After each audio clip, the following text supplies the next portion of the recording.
can see I've taken off, there's this part here first that rides across, if you can imagine this. It rides across here from end to end, and it goes over top of the gas tank. So, and that bolts down. So that comes off. Then I pulled the tank out. So now you got a better access to this firewall for what you got to do, better lighting, you can see everything. There's the tank right there. You can see that most people when they build these cars, they cut the tank out. This gentleman who built the car, he never did cut the tank out of it. So, but you also do have your steering column drop on there. I'm going to be cutting some of this tank away and getting rid of it. Just don't want it, don't need it. But before I can go any further, we're going to work on the firewall, like I said. So if we come around and here, you can see what I was saying. You've got like this piece, rivet heads on it. You got to get all that kind of stuff off. Down in here, you're going to have some rivet heads. So you get those out of there, and that firewall will come out because we've already drilled it along here now too on either side. So that is my next step. And then I'm moving along pretty quick, I think. You never know. I might be able to get an engine and transmission bolted together today and stuffed in there to see how it looks. There we have it. One firewall. So you can see what I mean. This is where it was all spot welded. You can see what I mean, how these firewalls on the 3031s, they stick out. Now, if you don't want to spend a lot of money, you want to keep it, you take this firewall. You have to do a little bit of changing on the welding. Oops, obviously. But you spin it around.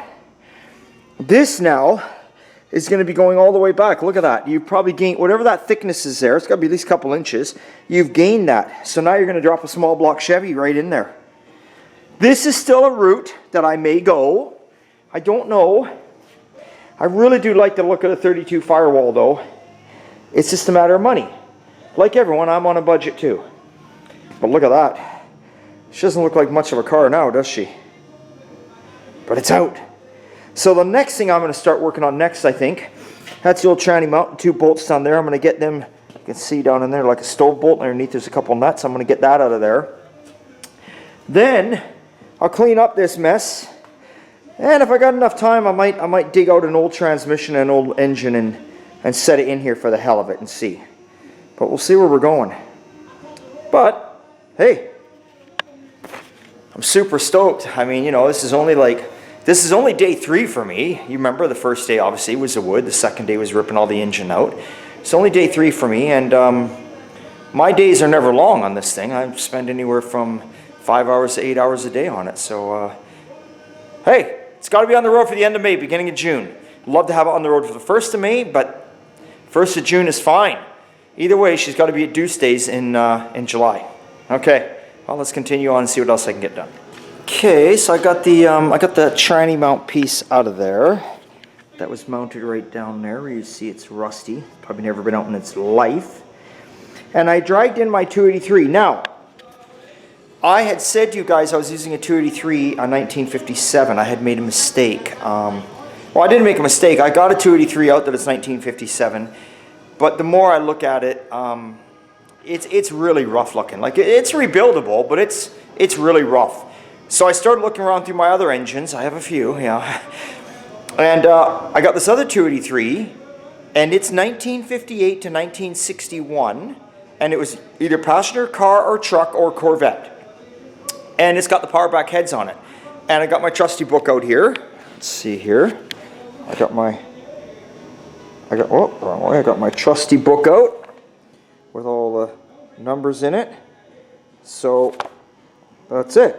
So I was looking at this. This is actually the one I got here. Oh, well, I'll show you. Anyway, but it doesn't matter. There it is. And it's fairly clean.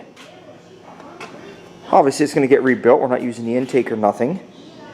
But it's all there. One sign of telling on the power pack heads is it normally be a straight line without it. It's got the bump on it, so it's got those.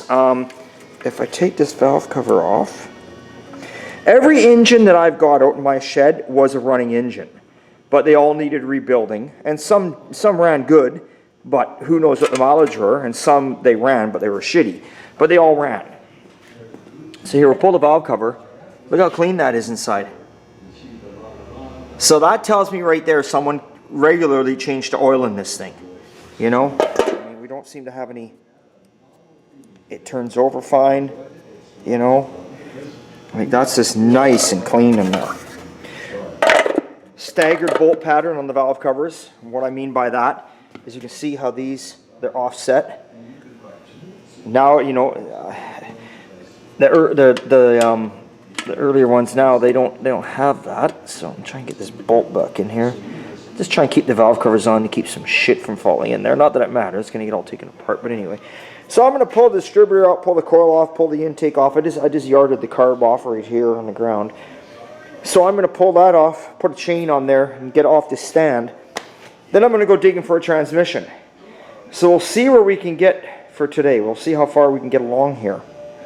But that is my engine. So it's a 1958 283. 58 to 19. Well, here, what do we say here? It says 375-6519. And here we go. 375-6519. 283. 58 to 61 Corvette or 58 to 62 passenger car and truck. So that's good. It's fitting the era that I want.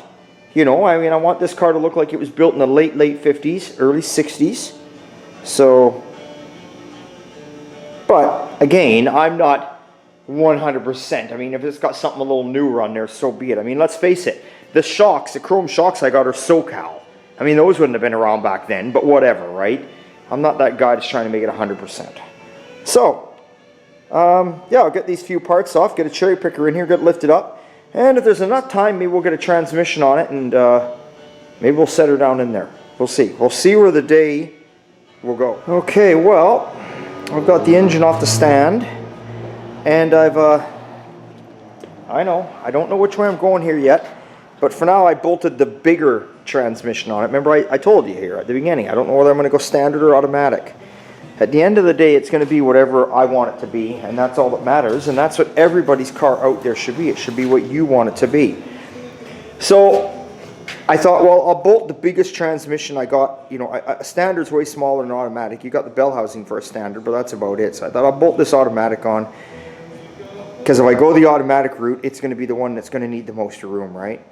So I'm going to set it down inside here for now, for this evening, and that's it. I'm going to call it a day.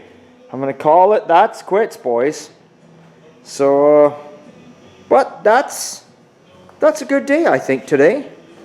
You know, that's around 6 hours I'm into it for. And that's not bad. Everything takes time. And we're just playing.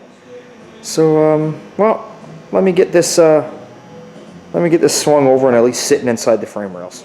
Okay, guys, well, I kind of set it in the hole, but I made a mistake. And my mistake is, you can see I need to go back at least another, I don't know, 8 or 10 inches to get that, line up with that. But my mistake is I put my jack stands in the wrong spot. So I can't get my picker by it. But I am calling it a day.